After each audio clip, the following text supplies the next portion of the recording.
कभी कभी धमकी का असर धमाके से भी ज्यादा होता है। ये बात रूस और यूक्रेन वॉर पर पुतिन की धमकी को लेकर कही जा सकती है। रूस के राष्ट्रपति व्लादिमीर पुतिन की धमकी ने कैसे यूक्रेन के राष्ट्रपति ज़ेलेंस्की को जंग के मैदान से अलग थलग कर दिया, कैसे अमेरिका और ब्रिटेन जैसे ताकतवर देशों यानी नेटो देशों की भी हिम्मत जवाब दे गई, इस रिपोर्ट में देखिए।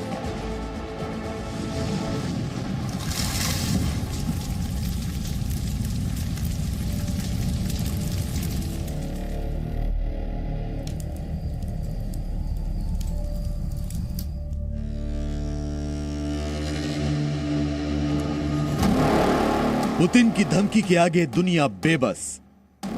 रूस और यूक्रेन की जंग में पुतिन के धमाके का असर तो हर तरफ दिख रहा है, लेकिन आज हम आपको दिखाएंगे कैसे पुतिन की धमकी धमाके से भी असरदार साबित हो रही है। Дальше они будут продолжать делать то, что они делают. Я уже тоже об этом говорил. Они ставят вообще под вопрос будущность украинской государственности. И если это произойдет, это будет целиком и полностью на их совести. पुतिन ने यह भी कहा था कि दुनिया के जो भी देश यूक्रेन को हथियार देंगे या रूस के खिलाफ सैन्य मदद देंगे, वो सभी रूस के दुश्मन बनेंगे, यानी रूस इसे बर्दाश्त नहीं करेगा। पुतिन की इस धमकी का असर यह हुआ कि पड़ोसी पोलैंड ने भी यूक्रेन को फाइटर जेट्स देने से मना कर दिया, जबकि दावा किया जा रहा था कि अमेरिका ने पोलैंड को कहा था कि वो यूक्रेन को MiG-29 लड़ाकू विमान दे, बदले में उसे अमेरिका F-16 लड़ाकू विमान देगा। वहीं बातों से यूक्रेन के साथ खड़े नेटो और यूरोपीय यूनियन सैन्य मदद के नाम पर पहले ही हाथ खड़े कर चुके हैं। नेटो ने ज़ेलेंस्की की गुहार के बाद भी यूक्रेन को नो फ्लाइंग जोन घोषित करने से मना कर दिया, जबकि ज़ेलेंस्की हर दिन पश्चिमी देशों के आगे मदद के लिए गिड़गिड़ा रहे हैं, मन्नतें मांग रहे हैं और मदद नहीं मिलने पर पश्चिमी देशों को लताड़ भी रहे हैं, लेकिन कोई फायदा होता नहीं दिख रहा।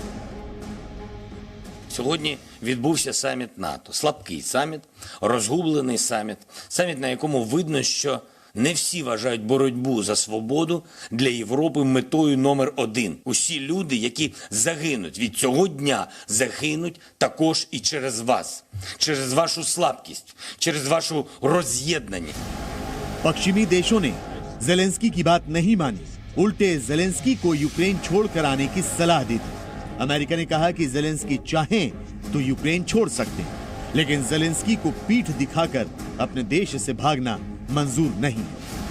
Ми не пробачимо розстріли беззбройних людей, руйнацію нашої інфраструктури. Ми не пробачимо сотні жертв, тисячі і тисячі страждань. І Бог не пробачить ні сьогодні, ні завтра, ніколи. І замість прощеного буде судний день. जहां तक पुतिन का सवाल है, तो उन्होंने पश्चिमी देशों को यह भी बता दिया है कि अगर उन्होंने रूस को तबाह करने जैसा कदम उठाया तो रूस परमाणु हमले से चूकेगा नहीं। पुतिन का दावा है कि यूक्रेन परमाणु हथियार बनाने की कोशिश में है और पश्चिमी देश उसकी मदद कर रहे हैं और रूस की लड़ाई सिर्फ अपना अस्तित्व बचाने के लिए है। А там из-за океана еще и помогут это сделать. А потом скажут, что мы ядерного статуса не признаем, это сделали сами, поставят эти комплексы под контроль. И с этой секунды, вот с этой самой секунды, судьба России будет совсем иной. Потому что тогда нашим противникам стратегическим и не нужно даже иметь баллистические ракеты межконтинентальной дальности. Вот здесь прямо будут держать нас на мушке, на ядерном, и все. Но как же мы можем пройти мимо всего этого? Активнее говорить о том, что Украину примут в НАТО.